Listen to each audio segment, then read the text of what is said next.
त्योहारों को लेकर मुख्यमंत्री योगी आदित्यनाथ ने कल रात तमाम अधिकारियों के साथ एक बैठक करी और कई कड़े जो हैं वो निर्देश दिए गए हैं। उत्तर प्रदेश सरकार में मंत्री हैं दिनेश प्रताप सिंह।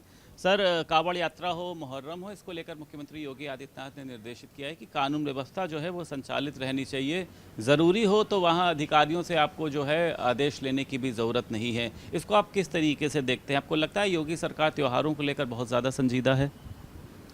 देखिए, जब जनता के सेवा का, सौहार्द का दायित्व तो जिसके कंधों पर होता है, उसे इतनी चिंता करनी ही चाहिए।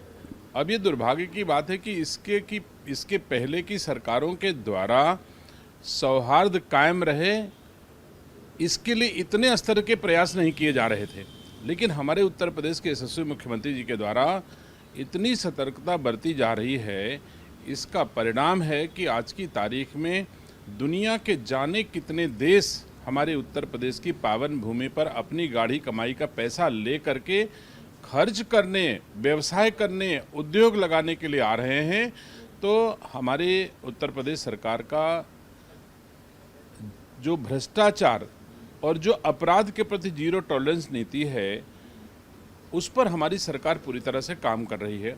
और जो भी अपेक्षाएं उत्तर प्रदेश वासियों की हैं, देशवासियों की है, उस कसौटी पर हमारी सरकार पूरी तरह से खरा उतरी। जाति संघर्ष फैलाने की भी राजनीति हो रही है। आपने देखा था इटावा में कथावाचकों के साथ, तो मुख्यमंत्री योगी आदित्यनाथ ने कहा इस तरीके की घटनाएं भी ना हो, ऐसे लोगों पर जो है वो नज़र भी रखी जाए।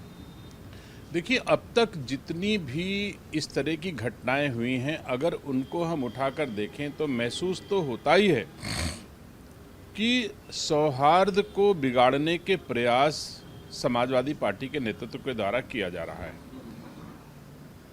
अब अगर कोई भी व्यक्ति अपनी जाति छुपा करके कथा कहने लग जाए तो भ्रम होना आम जनता में स्वाभाविक है। मुझे ऐसा नहीं लगता कि जाति छिपा करके कथा कहने की कोई आवश्यकता है। हमारी संस्कृति में सब जाति के लोगों को पूजा करना, आराधना करना, कथा कहना सबको अधिकार है। जो हिंदू धर्म में जन्म लिया है, उसको किसी के लिए हमारे यहाँ कोई बंदिश नहीं है। ये बंदिश की चर्चाएं तो समाजवादी पार्टी के लोग करते हैं, नहीं तो हम लोगों ने कबीर को भी, रहीम को भी, बहुत ऐसे उदाहरण हैं जिनको हम लोगों ने, हमारे देशवासियों ने बहुत सम्मान दिया है। तो ऐसा नहीं है कि किसी जाति विशेष के लिए हमारे यहाँ कथा कहने पर कोई बैन है अथवा पूजा करने पर बैन है। ये कभी रही होंगी तो मुझे उस पर कुछ नहीं कहना। पीडीए को लेकर अखिलेश यादव लगातार आगे चल रहे हैं, कह रहे हैं पीडीए नहीं लुभाता। जब भी कुछ इस तरीके से जाति से जुड़ी हुई घटनाएं होती हैं, अखिलेश यादव उसको लेकर तुरंत एक्शन में आ जाते। तो आपको लगता है ये जो वोटर्स हैं, दलित, पिछड़े, अल्पसंख्यक, इनको लुभाने का एक ये प्रयास कर रहे हैं, दिखाने का प्रयास कर रहे हैं कि हम ही जो हैं वो आपके मतलब वेलविशर हैं या फिर शुभचिंतक हैं? आप मुझे बताओ, क्या देश की सेवा जाति के आधार पर संभव है? क्या प्रदेश की सेवा जाति के आधार पर संभव है? हमारे लिए तो हर कोई जिसकी सरकार की सेवाओं की आवश्यकता होगी, वो चाहे जिस जाति का हो, हम उसकी सेवा करते हैं। इसी को सबका साथ सबका विकास कहते हैं। हमारे लिए बांट करके राज करने का कोई औचित्य नहीं है। और जो लोग सबका साथ सबका विकास के रूप में काम नहीं कर पा रहे हैं, उन्हें इसकी आवश्यकता पड़ रही है। पांडे के ऊपर कल गोरखपुर में जो भी हुआ, उसको लेकर भी उन्होंने कहा कि पीडीए नहीं लुभाता, हाथा नहीं भाता, भाजपा को नफरत है ऐसे लोगों से। तो इसको आप किस तरीके से देखते हैं? इस तरीके के हमले ठीक हैं, भाजपा के समर्थकों द्वारा किए गए, या क्या वजह आप देखते हैं जिस तरीके से अखिलेश यादव की बयानबाजी है, क्या उनके लोगों को ये भुगतना पड़ रहा है? देखिए, उनके लिए कुछ भी है, वो जो कर सकते हैं करें, मुझे उन पर तो कोई रोक लगाने का हक नहीं है। लेकिन ये सच्चाई है कि अगर अखिलेश यादव जी या उनकी पत्नी श्रीमती डिम्पल यादव जी अथवा उनकी पार्टी के जो भी सांसद जीते हैं, क्या वो कह सकते हैं कि उनके वोट में केवल पीडीए के लोगों ने वोट दिया है? और अगर सबने वोट दिया है तो ये लोकतंत्र में इससे बड़ी गाली कोई दूसरी नहीं हो सकती कि वोट लेते समय आप वोट लो और उसके बाद कहो कि साहब हम तो पीडीए के समर्थक हैं, बाकी को लोगों से कोई लेना देना नहीं है।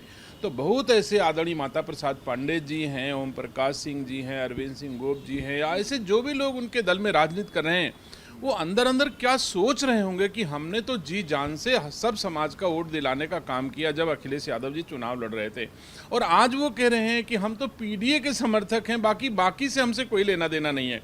तो ये तो एकदम अंग्रेजों की भांति डिवाइड एंड रूल की पॉलिटिक्स करना चाहते हैं। मैं समझता हूँ दीर्घकालीन परिणाम इसके अच्छे नहीं हो सकते। सवाल है सर, राहुल गांधी इन दिनों विदेश दौरे पर है, इसको लेकर भी भाजपा ने पलटवार किया था, लेकिन राहुल गांधी ने उड़ीसा की एक घटना का जिक्र किया कि 2 दलितों की नाक रगड़वाने का काम किया, वो भी भाजपा शासित राज्यों में। भाजपा तो कहती है कि जाति के आधार पर हम न्याय नहीं देते हैं। आप किस तरीके से देखते हैं इन दोनों बातों को? देखिए, राहुल गांधी जी सुविधा भोगी परिवार में उन्होंने जन्म लिया है। जन्म से ही उन्होंने चांदी की कटोरी और सोने के चम्मच से खाना खाया है।